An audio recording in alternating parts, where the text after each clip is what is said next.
business case for gender equity at Lavan is that as a starting point, we want to attract top talent into the firm. We're a value-based organisation, and so this is part of our values is gender equity. And the third thing is that we want to be reflective of the general community. And so this is a journey for us, and we want to make sure that we're going about it in a methodical, direct way to ensure that we've got gender equity in the firm. Our first step in improving gender equity was measurement. We found before there was talk of gender equity, but once we started to measure it and then talk about the measurement and where we were at and where we wanted to go, we've found that we've taken steps forward on that path to gender equity. Firstly, that measurement and then recording that.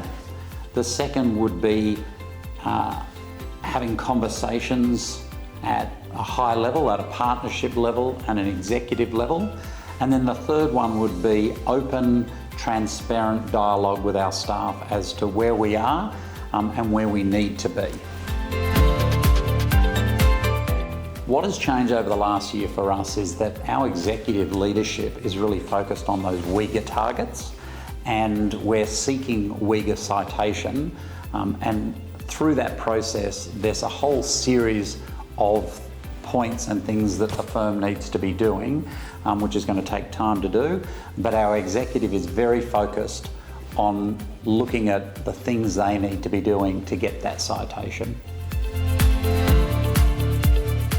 My key learnings as a leader at Lavan is that it starts from the top, that I need to be doing more, that I need to be conscious of this.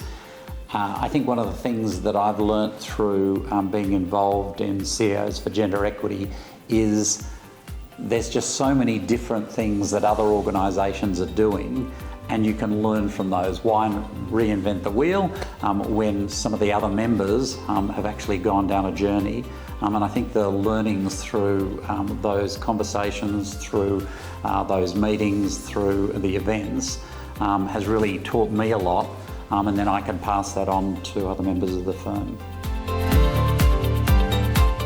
I think one of the things that I've found is that the journey to gender equity is not linear, that there's ups and downs through the process, and there's a lot of key learnings that you can get out of talking to other people.